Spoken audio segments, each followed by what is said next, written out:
Welcome back to VC News. What we have for you now is the bipartisan police reform negotiations over without deal. After months of negotiation, bipartisan police reforms talks are officially over without a deal.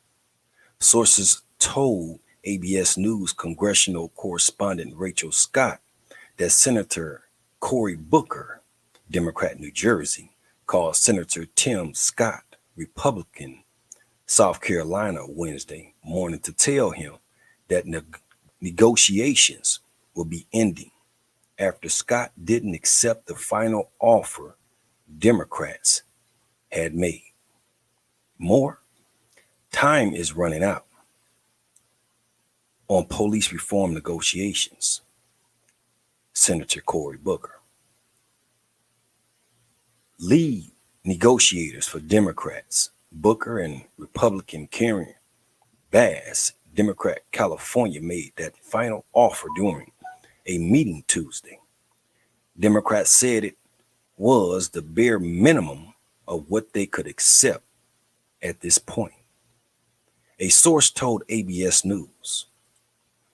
Booker told reporters at the Capitol later Wednesday that despite significant strides made in negotiations, the groups could not come to an agreement and indicated that he will revisit other paths to achieve police reforms.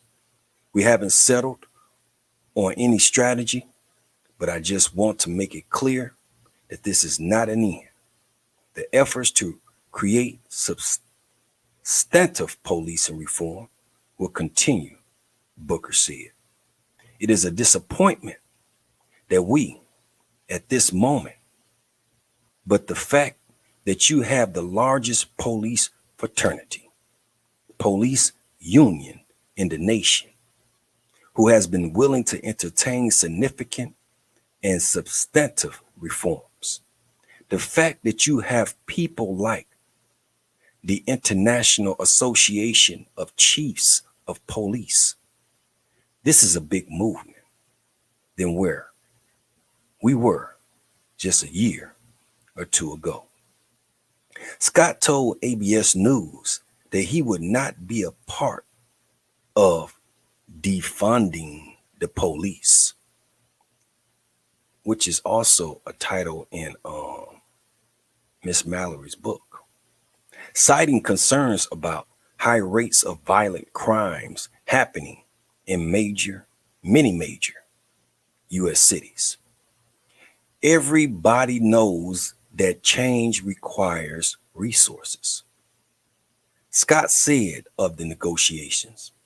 So when you're talking about making progress in the bill, and your definition of progress is to make it punitive or take more money away from officers if they don't do what you want them to do, that's defunding the police. I'm not going to be a part of defunding the police, he added. More on that. Police reform legislations get renewed push on Capitol Hill. In a statement to ABS News, attorney Ben Crump said, on behalf of the families of George Floyd and so many others who have been impacted by police violence, we express our extreme disappointment in Senate leaders' inability to reach a reasonable solution for federal police reform. People, including many police leaders, have raised their voices for something to change. And partisan politics once again prevents common sense reform, the statement continued. Talks hit a major snag early in the summer over the involvement of police unions. There were still significant sticking points between the two sides over qualified immunity and how officers should be prosecuted.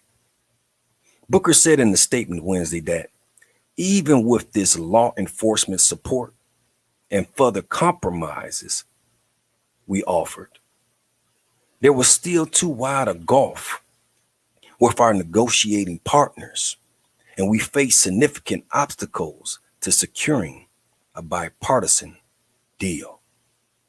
The time has come to explore all other options to achieve meaningful and common sense policing reform. Booker added in his statement, "I will not stop fighting until we achieve change that keeps our communities and police officers safe."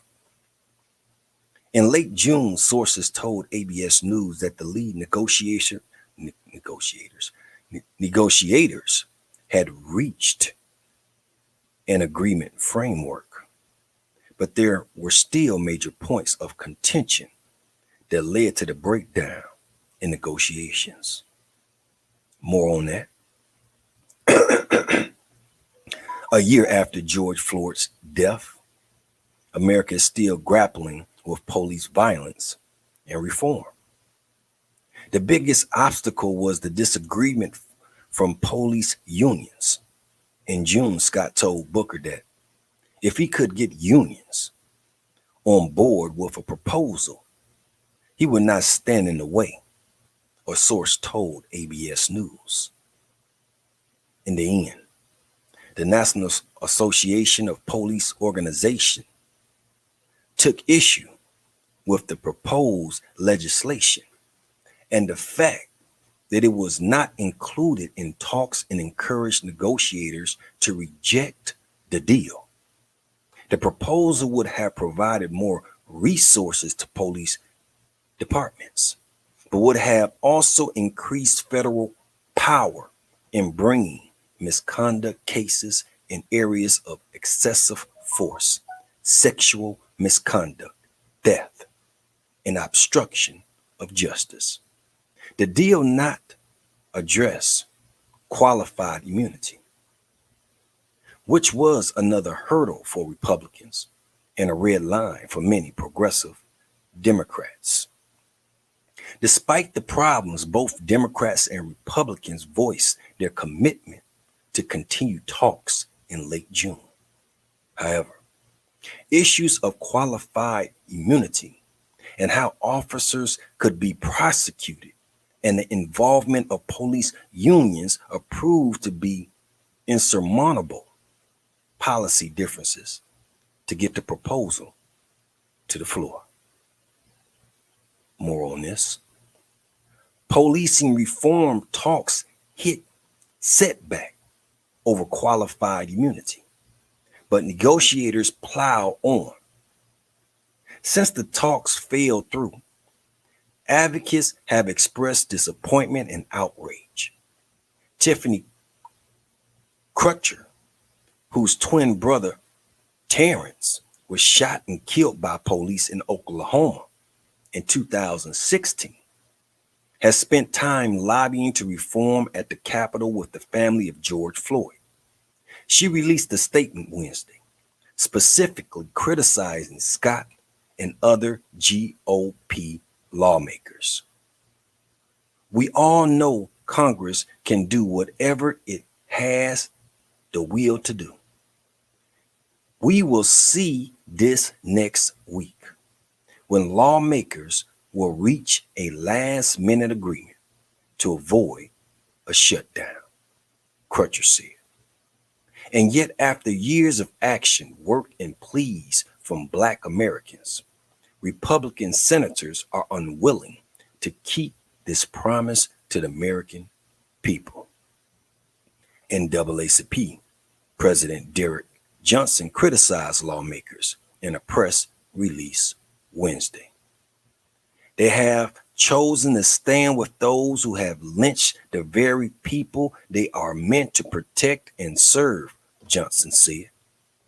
Johnson added, however, that the battle for police reform is far from over, citing that there are innocent lives at stake. More, Representative Karen Bass hopeful about passing policing reform and negotiations intensify. Others have indicated that they are still looking for other means to achieve meaningful reforms. Based called on President George Biden and the White House to use the full extent of their constitutional mandated power to bring about meaningful police reform. In a statement Wednesday, Biden heeded that call and released a statement Wednesday vowing to find other ways to improving policing. Though he said that he still hoped to sign into law a comprehensive and meaningful police reform bill that honors the name and memory of George Floyd. The White House will continue to consult with the civil rights and law enforcement and civil rights communities, as well as victims' families, to define a path forward, including through potential further executive actions I can take to advance our efforts to live up to the American ideal of equal justice under law. The president said in his statement. White House Press Secretary Jen Psaki said during a press briefing Wednesday that the administration is disappointed that the negotiations fell apart. We also agree that it's unfortunate and disappointing that Republicans rejected reforms that even the president has supported and refused to engage on key issues that many in law enforcement were willing to address.